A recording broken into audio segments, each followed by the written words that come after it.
I just really feel that it's important for men. All right, what differentiates women from men in many areas, right? There's different areas, but this is the main one, though. When you think about it, really, it's the man the man holds the seed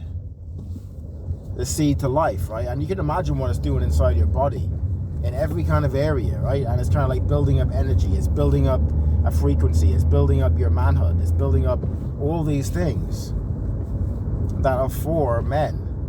All right, and that's what differentiates us between women, is that we have that. And so it should make it more clear why pornography is free everywhere.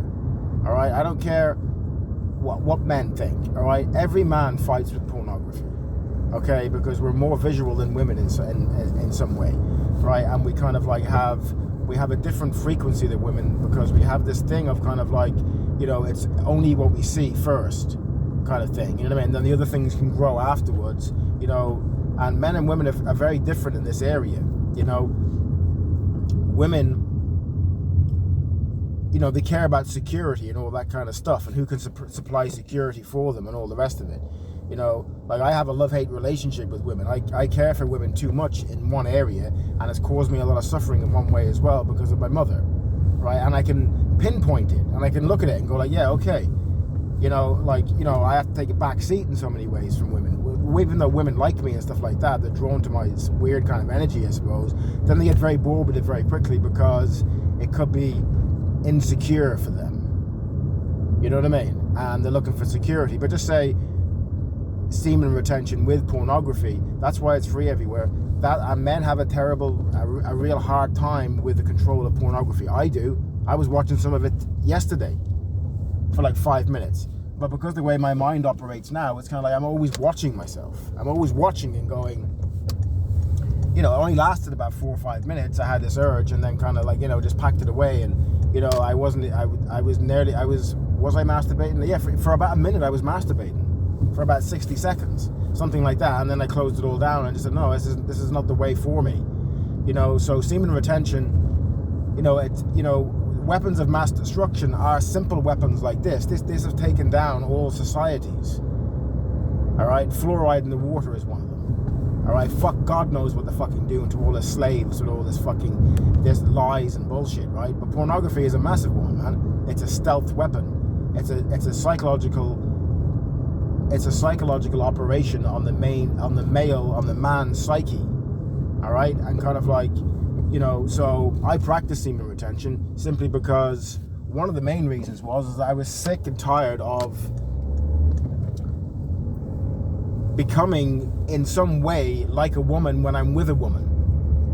They can start to dictate and and you can't be aggressive towards women either. That's what I've learned as well. You can't be, they play these mind games and they don't even know why they're doing them themselves. It's got some sort of like, it's to do with a code. So they don't even know they're doing it, so kind of like you can't blame even them, right? But sick and tired anyway of kind of like being controlled by women in some way and allowing it, you know what I mean? And you can't be aggressive towards women. That's one thing, sorry, I segued from that and I forgot about it. But you can't be aggressive towards women. You got to not really take them all too seriously when they're acting up and stuff like that.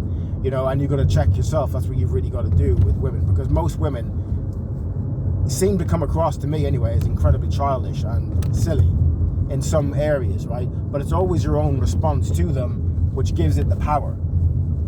All right? So we got to identify things pretty clearly. So semen retention is a great way of kind of like keeping yourself in check, especially when you're around women, because women can take you down. They're testing or whatever the hell they're doing, right? But like they can take you down, and there's a lot of the demonic spirit runs through certain kinds of women. All right, worldly women, women of the flesh, women of the materials. I've known a few of these demonic pieces of shit in my time, and they were the greatest lesson for me because I could see my own failings through it. That's not to say that these beings are great because they were testing. They're pieces of trash. A good woman doesn't really try and do that all too much. She'll test little bits, but she'll also test herself. These demonic women don't do that. All right, so semen retention is important simply because it'll keep the balance between men and women in a proper equilibrium. And we need that as men. All right, and a man should be perfectly all right with being on his own, perfectly all right with being on his own, and perfectly all right with anyone leaving him. So I would do tests with myself with ex-girlfriends and stuff because I knew I was weak in this area, so I'd make it worse for myself. I said this before. I'd make it worse for myself and degrade myself so something could flip at some point. Because if you've ever had that, where you get so pissed off sometimes that you'll flip out of something, it's the same with anything psychological or heart control based. All right.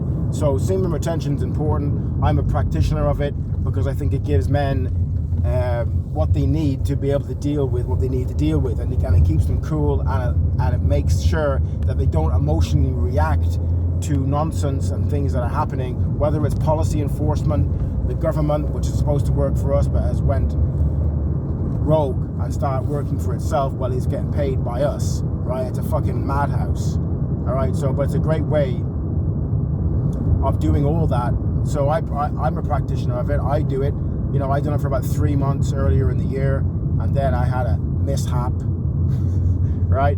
And then, right, and then now I'm on, like, you know, so then I'm on now since the end of March, so it's kind of like, you know, a couple of months without, you know, ejaculation. You know, so, and it does wonders for you to a certain point as well. It keeps you strong, dude. And no one has never, if you've never tried it, try it, because it does keeps your spirit strong. It keeps you strong in a way that you didn't think before. It keeps your core strong, because when you give out your fluid all the time, you know, your biochemistry takes the best of everything that you have to produce sperm for the next lineage, right? So you think about that. How much you're losing all the time. That's why pornography is free. It's digital castration for men. All right, and I've got no problem with women. I've got a problem with the way I reacted to them. I've not been able to see the demonic ones when they were coming around. All right, so I'm very cautious around women right now because I know the dangers they can pose to men. I'd rather be on my own than have some woman causing problems for me. I'd rather be on my own. But saying that though as well, I do like women's company. I do like women. I do appreciate them. I do have a certain respect for them and a certain care for them more than men in some areas, right? The good ones, not the bad ones. All right, and kind of like a real woman is a feminine woman, and she's not trying to take the man down. She understands that trying to take the man down is taking her down at some point. Some of the ex-girlfriends that I've had, they try to take me down. One of them is my daughter's mother, a fucking nitwit, spa motherfucker, try to take me down by trying to take her daughter down. Didn't even realize what she was doing, and she lost. And either way, whether she lost or not, she's gonna lose in the spiritual anyway, because you can't do that, right? And some of the other women thought that they won as well because they could try and incite me to riot and doing all those things. But they've never known who and what I am. I don't reveal that really. I've done it more on YouTube over the last while because I went past certain areas and I can talk about them simply because I didn't want to talk about things before because I had no experience really with them.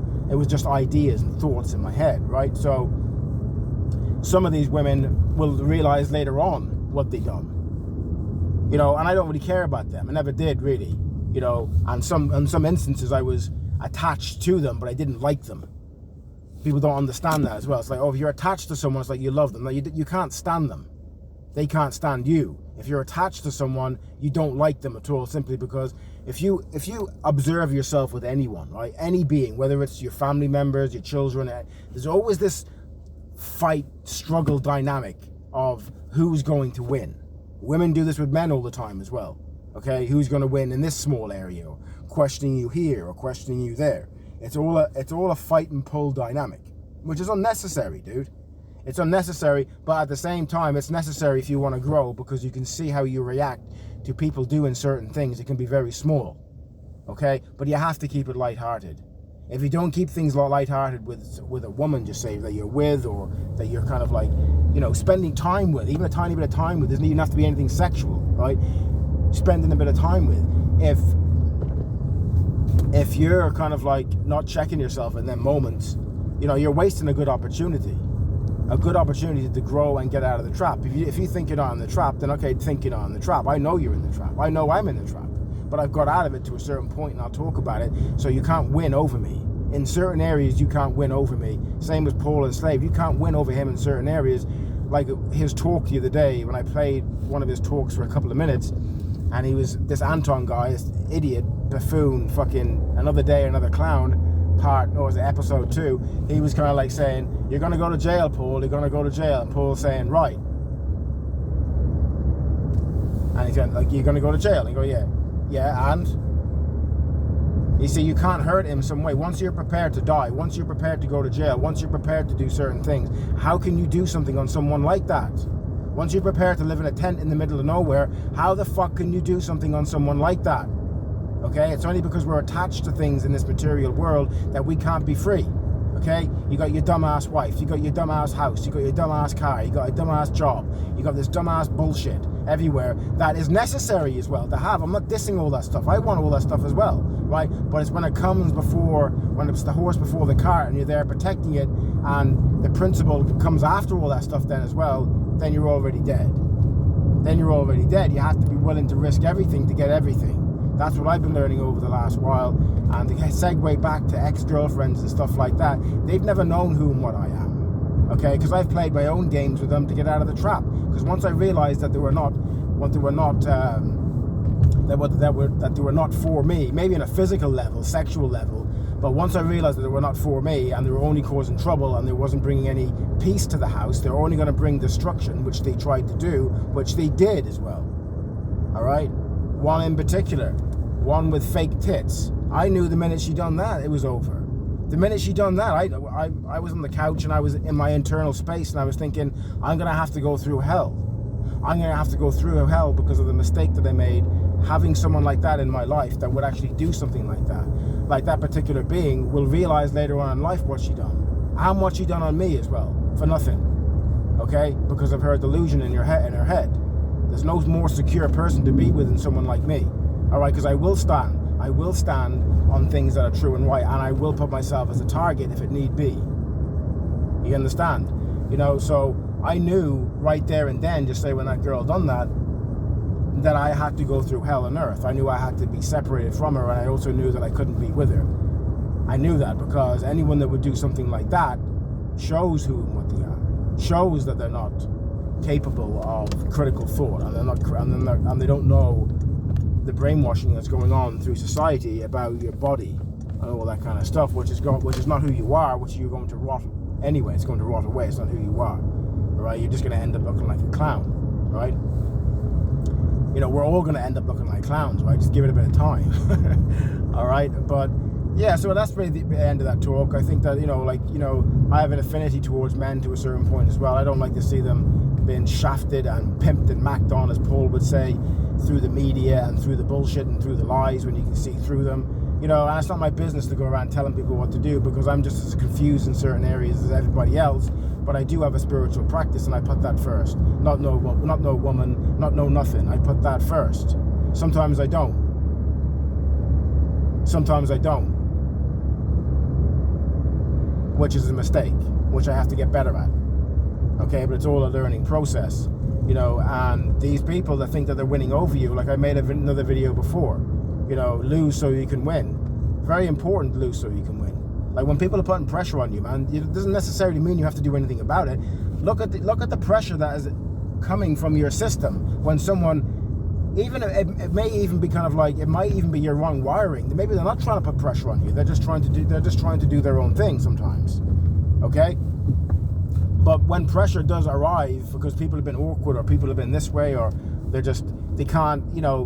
can't see what's right in front of them. I have that with my daughter a tiny bit. She doesn't see how much I sacrifice for her.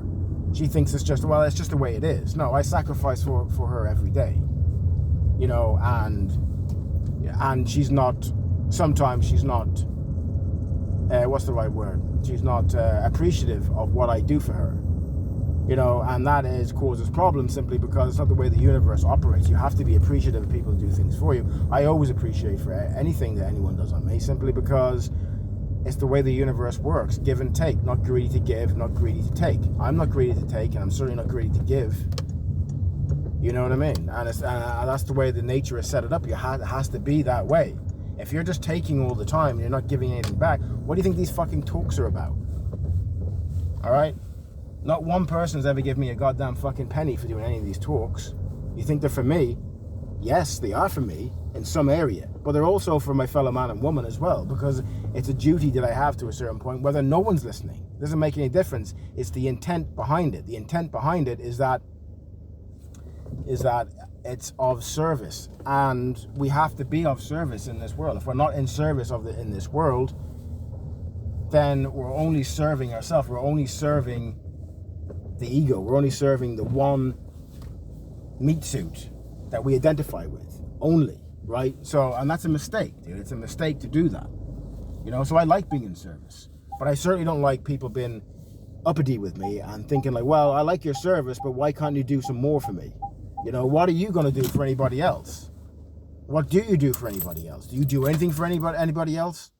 Do you offer any kind of service whatsoever? Because when you offer service, you also have the spirit of a wolf at the same time. I have the spirit of a wolf at the same time. It comes and goes. I work with myself daily. All right? When you have the spirit of a wolf, it doesn't mean that you want to hurt anybody else, but if someone comes at you with when you know you're in service and they come to you with some bullshit and nonsense, at some point you're going to snap back at them. And you won't even snap back in the way that is traditional. You'll snap back in a way of just walking away. All right? Walking away can be very, very hard, especially like the segue back if you're attached to people. You got to work on it, make it harder for yourself, you know. And I feel it creeping in every now and then as well. At the end of the day, though, our aim is to be free as an individual unit, is to be free. And then other people can see that and they can maybe able to help them from a mirror image of things, maybe, perhaps. You know what I mean? But then at the same time, I can always learn from other people too, especially people that are kind of like ignorant and rude. All right? And try and use a power dynamic to try and, you know, alter the way that things should be. All right, because people want power all the time. They want power here, they want power there. They don't understand what real power is. That's why I like the Paul Unslaved show. He understands the dynamic of power and he flows and rolls with it. All right, because the power dynamic is that it's no power whatsoever. You got to know and understand yourself. If you know and understand yourself and your weaknesses and where you're a bit thorny and where you can get hurt a little bit, that's knowing yourself. And it's also knowing yourself, what you like and what you don't like. All right, and what you'll put up with and what you won't put up with, depending on whether you want what area you want to develop in.